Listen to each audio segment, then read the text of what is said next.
Is this on? Yes, my lord. Good. Hello, this is God speaking. Can we dial that down? Yes, my lord. Thanks. Welcome, new arrival to the Eternity Ward. Please take a number and make your way down to the left or the right to the waiting room. All you need is the refreshments I made just for you. I would tell you to steer clear of the apples, they're forbidden, and the 2 snakes. I mean, fools, sorry, that are chewing the fat in the corner, but you probably wouldn't listen anyway. So good luck, I bless you, and on your way.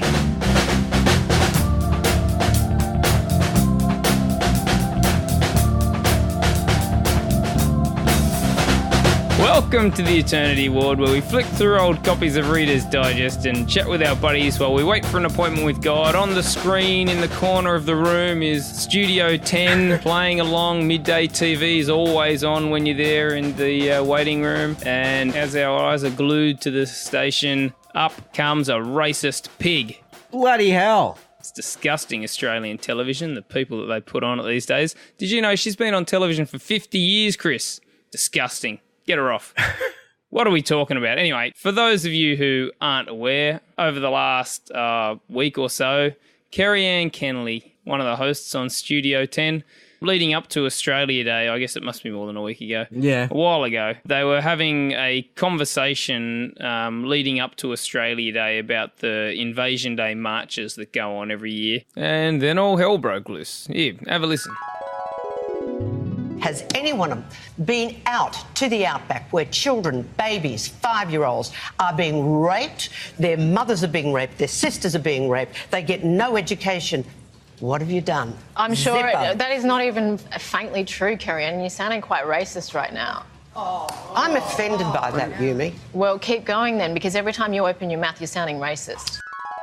So there you go. You are a connoisseur of midday television. Chris, what did you think when you watched it live? I did not watch it live. I'm not gonna... No one watched it live. I wasn't like at work or... when I saw what had happened, my first reaction was... Whew, that's a big statement to make from Yumi. But I was sort of like... Yeah, I was on Yumi's side in the sense that, you know, you call out racism when you see it. I think that was a pretty bold thing to do. But I was like going, wow, girl, okay. So I guess that was my sort of first reaction to it, because I thought what Kerri said was, I can see why Yumi would say that it sounded racist. Yeah. So that was my first reaction. There's lots of reactions beyond that, but that was my first. What was your first reaction from watching it live, Nick? Yeah, well, I stopped watching midday television when I stopped being a student, Chris, sadly. Yeah. So that doesn't happen anymore. Actually, that's a lie. I didn't even do it when I was a student. When I was a student, I just played computer games all day, which is not dissimilar to what I do now, actually, Chris. What did I think? I didn't think what Kerri-Anne said was remotely racist. Mm-hmm. And I thought Yumi's claiming of it as racism is unhelpful and inflammatory, self-serving. Yeah, that's sort of what I thought. Yeah, definitely inflammatory. It was pretty tense viewing. All the other panelists were just sort of sitting there going, shit, what do we do now? Don't speak because you'll be called a racist. Yeah. Self-serving, that was an interesting one. Maybe we'll come back to that. So, yeah, that was your first reaction. All right. Whole of Australia most of Australia ended up having a reaction as well. It was news of the week that couple of weeks ago, because we're so current on this program. Well, no one listens to podcasts for current affairs anyway, Chris. No. You're allowed to be a month old in podcasts. But I guess we're talking about it. Well, you said you wanted to find out what my thoughts on the whole thing were. But I guess we're talking about it because it is symptomatic of public discourse in Australia, which we've been talking about a fair bit. So it's interesting. Let's pick it apart. Yeah, okay. Well, so you said that you agreed with Yumi that, like, you call out racism when you see it. Yeah. So does that mean that you agree with, like, obviously I agree that you should call out racism when you see it. The thing that I disagree is that she didn't say anything racist, whereas Yumi obviously does think that Kerri-Anne said something racist. So you agree with Yumi that what Kerri-Anne said was racist? Well, I don't know if Yumi said you're sounding racist. I don't know if she said that because I don't think that anything that Kerri-Anne said was a racist thing to say. For me, it's not the words which display something which makes her sound racist. It's not the sentences that she uttered. For me, it was in the way that she did it and, the topic there. I'm like, why is she even bringing this subject up? Because they're talking about... Why is who bringing what topic up? Why did Kerri-Anne even bring that topic up? What topic? The whole topic of, what's happening, with the rape and the domestic violence rates and everything, So why was she even bringing that up? Because they were talking about, should we change the date? That, and the Invasion Day marches, that was the discussion. That's what they were talking about. And for me, when Kerri-Anne then went on this diatribe, for me, that felt like a sort of classic diversionary tactic, a classic case of what a new term which I've come to hear and try and understand called the faux concern troll, which is, I'm really an ally of, of this Aboriginal people and you're not because, it was the way she said it. So you don't think that Kerri-Anne cares about little girls being raped? You think that's just fake concern? Yeah, so the way that she responds to what the topic is at the time, then pulls this diversionary tactic and talks about something else and uses that to bash the people that are marching and everything. She might care about this stuff, but I'm going, the way that you presented your argument and with the anger, and it was almost like hateful the way she was presenting it, and I'm going... That sounds racist. It sounds like you're saying these things from this part of you which has racial prejudices. It doesn't sound like you're saying that out of real concern. And I don't know. I don't know her, but that's the impression that I got from that discussion. So I was like, yeah, I can see why Yumi would say that she sounds racist. But I also, like Yumi said, that none of that's true. And I'm going, well, I think the stats actually say that it's pretty much true what Kerri-Anne said. Yeah, well, I'd like to get to that in a second, but to respond to what you were just saying, I wouldn't know Kerri-Anne from a block of wood. I wouldn't have a clue whether she's racist or not. But the idea that because she was angry somehow shows that she's racist, it makes sense that she would be angry about a girl being raped. Why would that not make sense? Yeah. That's where the anger was directed, at the idea that there's all these thousands of people who are willing to get out of bed and go join a march to change the date of some day. Where's the march to get rid of rape in Indigenous communities? Where's that? They don't turn up to do that. They turn up because it's part of the social dynamic that you get prestige by turning up to these events because your mates are all on board on the same topics. And that's the reason you're doing it. The faux concern is along the people that's turning up for those marches. They're just doing it because they want to get laid. That's why people turn up to those things, Chris. No, they don't. No, that's a silly comment. But it is about prestige. What gets you prestige in your friendship circle? And so the people that are turning up to those marches, that's what they're doing. They're getting prestige. Kerri-Anne got no prestige from doing what she was doing. You just want to dismiss that, so they don't have valid concerns that they want to see something changed in the world and that's what they're marching for. I'm sure they think that's what they're doing, yes. Right. No, I don't think that's what they're doing. I've marched. You've marched. Yeah, I've marched, yeah. Know, and guess what all my friends did? They marched as well. And guess what your wife did? She marched as well. Tell me about a march you went to that your wife went, you should not be going to that march. You're a piece of shit if you go to that march. No, there wasn't any. Then I would be like, yep, you really believe in that. I find that pretty offensive. Am I racist? No, I'm just saying I find that pretty offensive that you would dismiss someone wanting to protest against something or wanting to show their support of, an issue that they care about, and they want to say to Australia that we care about this and we want something done about it. I've had some beautiful experiences on marches where you go and there are all of these strangers. It's not all my friends. It was like me and my wife for one that I remember, which was, what did they call it? The one where you lit the candles. It was to do with Light the dark. Light the dark. And just, walking into this space where there are people, of all different ages, and you come together and there's a sense of community and there's a sense of solidarity. But I can find those times it restores a bit of my faith in humanity when I see, this many people caring about something and wanting to come together and show that they care. And I don't think that it's just for prestige. I'm sure that, there are these, because nothing that we do as human beings is pure. There's always these impurities in all of the things that we do, but I'm not going to dismiss it. Yep. So how many marches do you reckon you've been to in your life, Chris? Oh, probably about 10. How many of those, when you told Biz about it, you were fearful of telling her that you went to this march or that you wanted to go to this march? None. That's what I'm talking about. And the same with all your friends. Like you would have been like happy to share this with all of your friends and they would have been like, yeah, go you, Chris. Yeah, sure. Yeah, so if you go to a march where that is the opposite, where you're fearful of telling Biz that you want to go to this march or you're afraid to bring it up in conversation with one of your friends, then I'll be like, you did not do that for prestige. You did that because you really care about that issue. Fine. Well, that's clear. But it doesn't mean that the other times that I'm doing it for prestige. No, it doesn't. No. But that could be part of the impurity of, yeah. Anyway. So I don't want to dismiss the people that were marching and what they were marching for. And because they're not marching for something else, that you bash them over the head for that. No, but okay, so what's more important? The rates of rape and domestic violence in Indigenous communities or the date of Australia Day? If you could only change one of those issues, which one would you change? Yeah, the rapes and domestic abuse. Yeah, absolutely. And where's the outrage over that? It's nowhere. Well, how are you going to deal with that? Like, what do you do? Yeah, I don't know. So what do you call for? What do you march along the streets and you call for what? Do something. That's what marchers love to call for, Chris. We've talked about this. What do we want? Don't know. Do something. Brilliant. Cheers, guys. You know, in one sense, I think that the two things are related. You know, I think that it was wrong for Kerri-Anne to bring up all of that stuff when this other thing was being dealt with. I think that's the classic sort of form of whataboutery, or it's this diversionary tactic. I don't like it. I think it's poor public discourse, but I do think they are related. I think that there are higher rates of rape and domestic abuse and so on within those Aboriginal communities, which is due to the past, due to a lack of respect.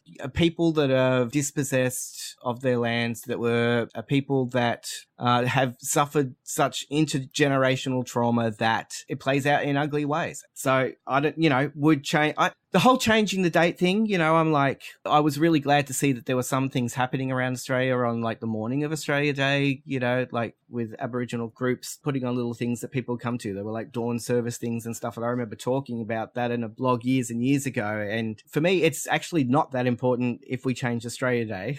If we could do something, where we all came together on Australia Day, then great. That's fantastic. But what is important is that it's not up to me. Is the person who says that I want the date change, is that a valid point of view? And if I'm an ally of a people that I believe have been dispossessed and put through intergenerational trauma and that we need to show respect for and we need to help, then I think things like that will go away to changing, some cultural problems that they have, within, the domestic rates of violence and so on. Because I think if you feel like the society has left you behind or doesn't care about you or doesn't see you, doesn't respect you, doesn't give you your own autonomy, and that's a big problem in Northern Territory. Is one of the things we try to do something, the government decides to try and help and they do the intervention, and I don't know, has that been effective? If the rates are still what they are, like, should we do something else? I think when there's white Australia imposing their ideas, I don't think that helps. I think we need to listen to those communities about what they think is going to help. And it's not an easy thing to change because, I just see it around here. I'm living in a, low socioeconomic area and, there's generations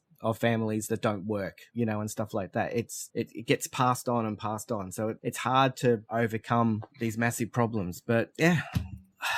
Yep, I agree. It's a big issue, very difficult to solve. Yes, we should absolutely take seriously the ideas of Indigenous leaders. I mean, that's not a homogenous group, by the way. No. It's not like there's a number of Indigenous leaders who supported Kerri-Anne Kennerley and what she said, by the way. It's not like they're all agreeing with Yumi. Yeah, I've heard some of those responses, yeah. So what do you do with those comments? So, like, for instance, the Health Minister, Ken White, said we've reached a point of political correctness in the country where we can't even talk about these difficult issues for the fear of accused racism. Or what Warren Mundine said, I know exactly where Kennerley is coming from, and many Indigenous people are in the same boat. He thinks it's stupid for labelling Kerri-Anne Kennerley racist. Jacinta Price said that the really dangerous racism is turning a blind eye to the facts of the matter so that Aboriginal women, children and even men continue to suffer horrific lives. Like, what do you do with when Aboriginal people are saying that? Why do you side with the Aboriginal people who've joined the outrage? Yeah, I'm not sure I want to say that I've joined those who expressed, I think some of the outrage that was expressed was over the top. Okay, can I rephrase that? Why do you disagree with what Warren Mundine, Jacinta Price and Ken White said? Because it feels to me like there's, and I could be wrong, but it feels to me like they are a minority within, because it's not a homogeneous group, as you're saying, but it seems like the majority, of the Aboriginal people would differ from that point of view. So, but that's a tricky thing. When Aboriginal people have different points of view, different perspectives, it's tricky. How can you have one shared goal? There's a heap that don't want Australia Day changed as well. So shouldn't it be based on the strength of the merit of the argument and not just based on whether it's the majority or the minority or whatever? Yeah, absolutely it should be. But what you started with was saying, well, they're in the minority, so the majority of Aboriginal people still think blah, blah, blah. Like, why is that worth even mentioning? Okay. Well, I guess... Why not attack their ideas? Well, I don't really want to attack anyone's ideas. Why not? I want to listen to their ideas. I don't know. I guess I've put myself into a place in trying to be an ally to Aboriginal people that it seemed to be that there was a large expression that something like Australia Day was symbolic of the birth of the nation born out of ignorance and, that they didn't exist as human beings. They were just part of the fauna. And so I try and empathize with that point of view. So if they're saying this day hurts or they're saying we need to be recognized, because I want to see us get to reconciliation, right? This is where I want to see us get to. And I hear the arguments, like Joe Hildebrand was making some arguments, about forgiveness and so on. And He's sounding racist too now, isn't he? Well, he said a couple of things which I didn't like. When he talked about the stolen generation as that people were, they were trying to do it out of the goodness of their hearts. And I'm going... because there was this policy of trying to whitewash, the history, trying to breed out the blackness. There was I'm sure individual people that were trying to deal with it were doing things out of the goodness of their heart, but it was structurally, it was not a good thing. Structurally, it feels pretty evil. So you think that he's saying structurally it was a good thing? You think that's what he was saying? No, I just think that what he said was What are you disagreeing with then? I thought it was naive in that sense, what he said. But you just agreed that individual people would have been doing it because they believed it was the best thing, and that's exactly what he was saying. So you're saying that you believe these things, but you can't say them because they sound racist.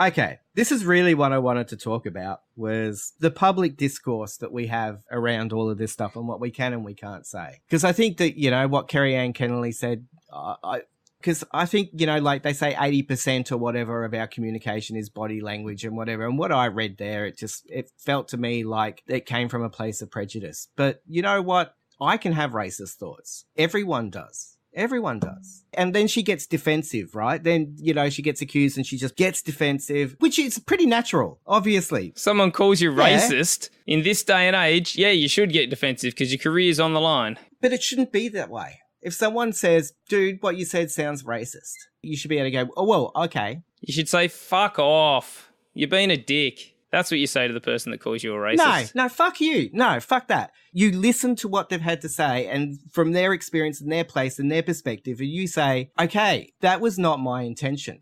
And so if there's something that I need to look at, because that's not what I was wanting to do. We need to acknowledge as human beings that we all have our bias. We have our prejudices towards race. I have my prejudices towards, heck, even toxic masculinity. And because all of these things, they seep in. They're part of the culture. Australia, we had the White Australia policy. We are born out of being a racist nation. We're still trying to eradicate that, but we don't talk about it. We don't face up to the fact that we are a racist nation. We don't talk about it. That's every country in the world you're talking about. It's not just Australia. No, but we're not trying to acknowledge what's our racism here and deal with it. And so how do we expect to achieve reconciliation, with the Aboriginal people if we won't even acknowledge the problems that we've had? So I'm wanting to be an ally and try and work on that, work on me, work on other people. As soon as people just put up walls and get defensive, we don't get anywhere, and then there's just outrage and the public discourse is just people screaming at each other. And so that's not working. So there was another story, Liam Neeson, right? The actor. So the other day he was being interviewed about a role in a new movie where he's having to play someone who goes on a revenge spree. That's unusual for him. The interviewer asked him how he would understand, getting into the mindset or whatever of someone like that. And he told a story which has gone worldwide now and he's in trouble. But he told a story of how when he was younger, he came home to a friend of his and she had told him that she'd been raped. And he was like, do you know who? And she said she didn't know who, but it was by a black man. And he said that he then went for like a week or whatever. I can't remember how many days he said. He just went to around the streets and around the pubs with a weapon, just waiting and hoping for a black person to say something to him so he could kill them.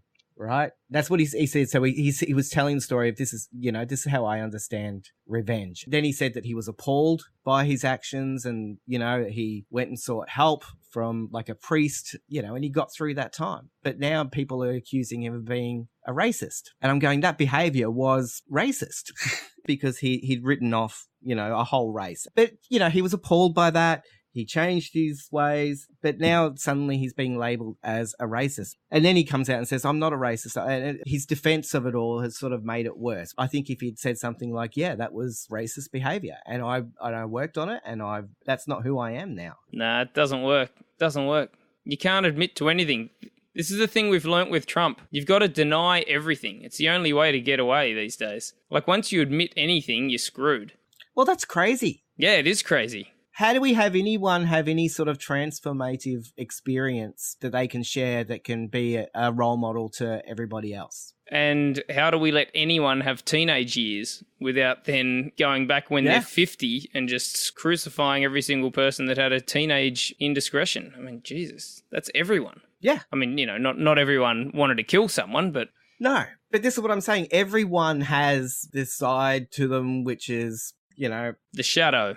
Just shadow. Yeah, everyone has that. And for me, it's just about trying to acknowledge the shadows that I've got and to work on them. And I don't always want to. I don't want to, because as you're saying, like we like to be around in our groups, which, they call it the echo chamber and everything. We want to hear what we want to hear and we want to hear how good we are. So, when you challenge me on some of the perspectives I hold or the biases I might have, I want to mostly just tell you to fuck off. But it's important to do the work. And it sounds like he did the work. And I'm going, why is he being dragged through the streets? So that was crazy. So I think it's sad that if we cannot admit to when we're being wrong and be sorry, if that's where we've got to in our public discourse, that we can't say sorry for anything and we can't say, sorry, that's not what I intended, or sorry, I can see that probably was a pretty bad view to have or a bad form of discourse.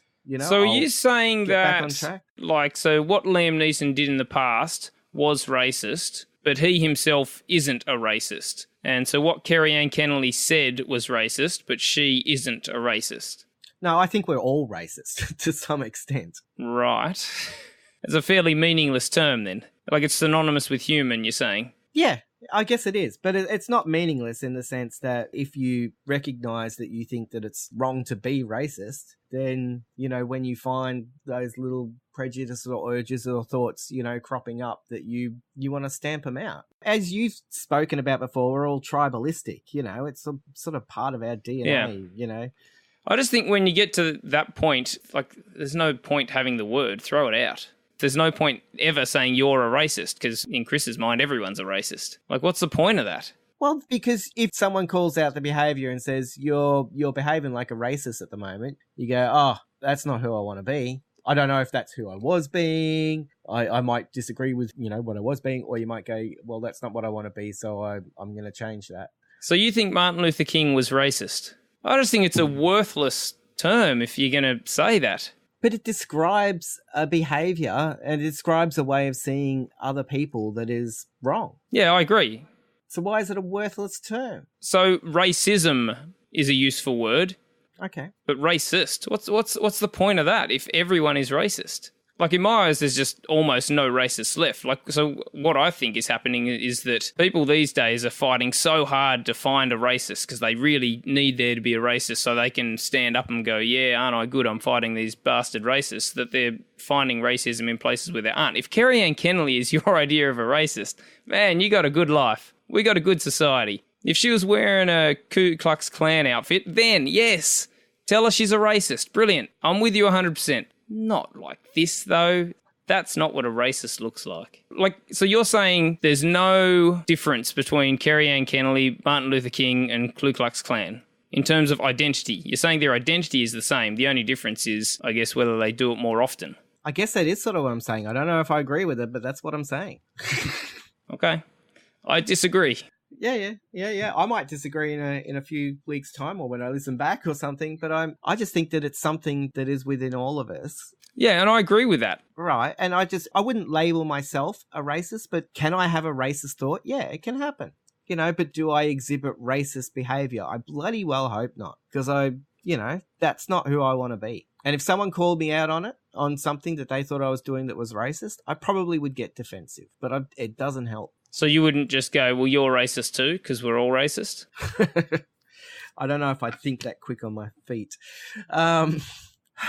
No, I'm just frustrated. I'm frustrated that the way that I've seen the public discourse go and the way that it's the left and the right, and I don't know. I don't see the fact that people get shamed and run out of town and can lose their careers over one sentence. People need to be, you do need to be held to account, and you need to be responsible for your behavior, and you can pay a price, but the price seems bloody high. How do people come back from stuff? How do they make amends? Yeah, there were protesters that turned up the next morning outside Studio 10's offices calling for Kerri-Anne Kennerley to be fired. And there were Aboriginal leaders who supported that call, by the way, Chris, so I'd be interested what you think of that. Do you agree with them? No, I don't. I think where's your sympathy for them? Yeah, well, that's a good question. So if I was to see it from their perspective, would that be a valid thing to ask for her to be sacked? I was seeing it more from my perspective in that instance of just going, well, what she said I thought was poor public discourse in using a diversionary tactic that I consider her being a faux concern troll, and she got called out and pretty harshly, but there was something to it. I mean, that's a pretty brave call to make. I don't know if I'd do that. I want to call out racism where I see it, but I don't know if I'd go that hard in that sort of a situation. But what she said, the words she said, she didn't say anything which was highly offensive. It was the way that she presented her argument that I thought was just bad form and showing of prejudices. But this is the thing, we have prejudices, and I don't want to suddenly say just because someone, has exhibited some prejudices, which I think show some of their shadow, like you're talking, I don't think that they should be vilified forever. But what you're saying is, it's not anything she said. You're okay with everything she said. It's the way she said it. And it's just if you're a white person, you can't comment on this because there will be people who jump on it and say, you're racist, and then people like you will come along and say, well, they didn't say anything wrong, but it's the way they said it. That's stupid. Argue against their ideas. Don't argue against the way they said it.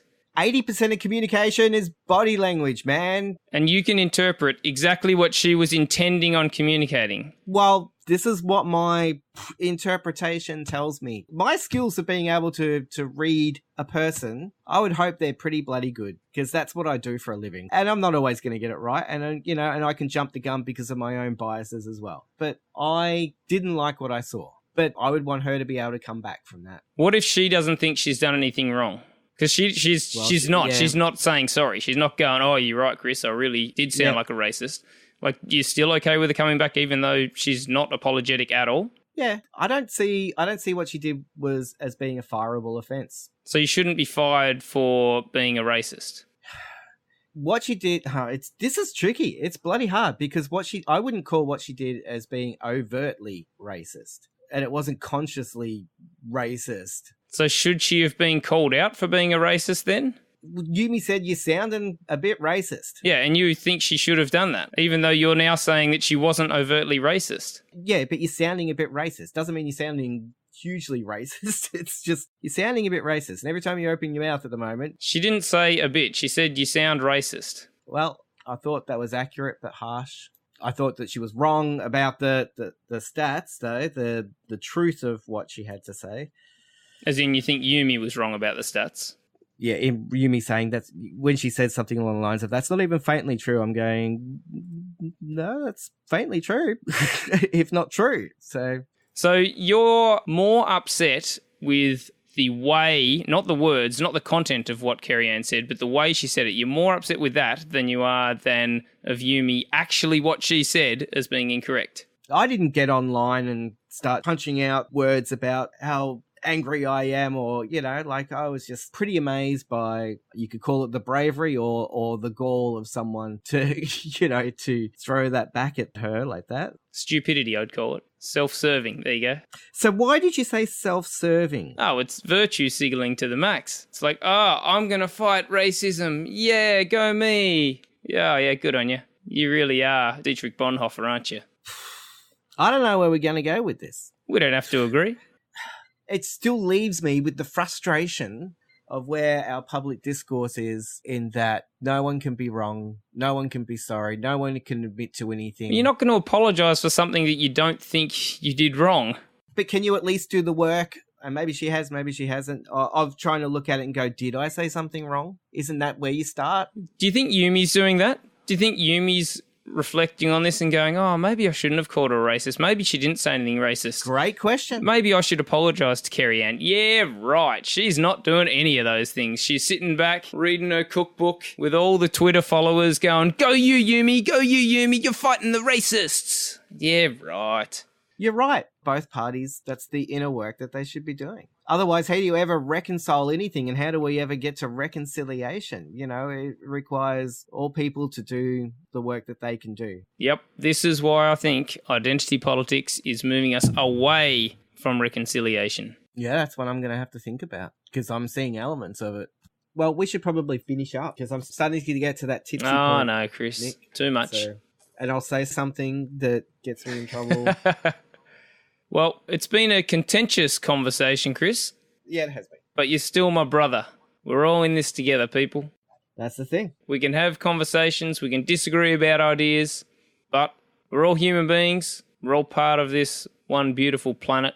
Let's treat each other with respect. Let's smash the hell out of each other's ideas. Respectfully? Can we do it respectfully? Absolutely. I'll leave that question for another time. No, I will ask it. Do you feel like I'm ever disrespectful? I'm genuine in this question. I really want to know this. Yeah. Okay. Yeah, I do. Yeah. I don't know if I want to do this publicly.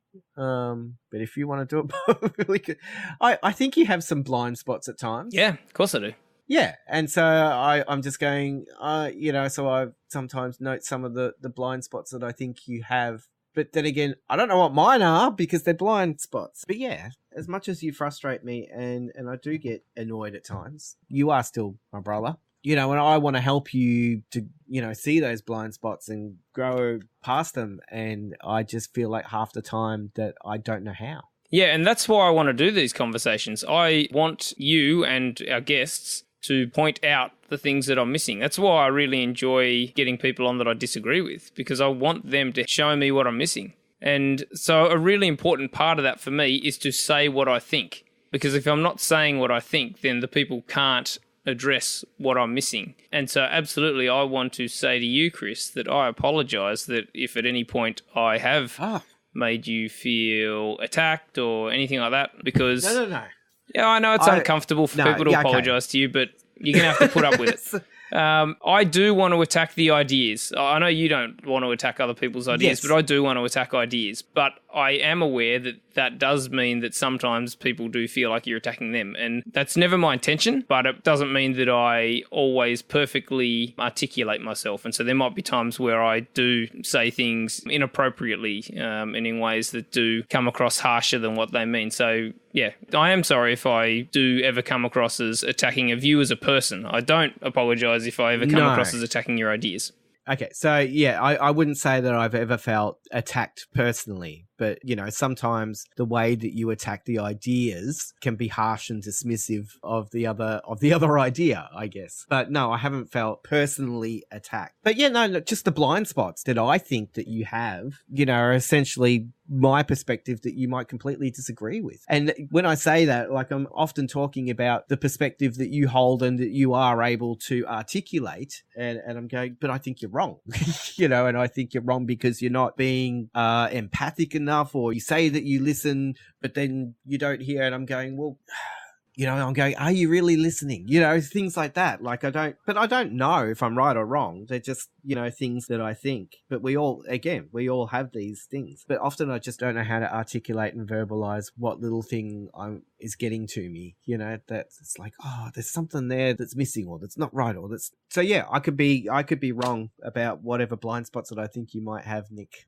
And I too want to, what we started off talking about essentially was, you know, I want to work on myself. So yeah, I want to know mine too. I'm a bit scared to say that because I feel like you won't be scared to hold back. Oh, okay, here's a list, you know. It's been fun. It's been fun. Lovely. Cheers, Kris. Clinkies. Cheers, listeners. If you want to come on and contribute to the conversation, we'd love to have you on. If you just want to send out your thoughts, we'd love to hear them too. Yep. And thanks for tuning in. We'll catch you next time. We'll catch you. Are we like casting a net, you know? And fishers of men, Kris. Fishers of men. Very biblical. I like it. All right. Yep, I'll see ya. Your catchphrase? Peace, people.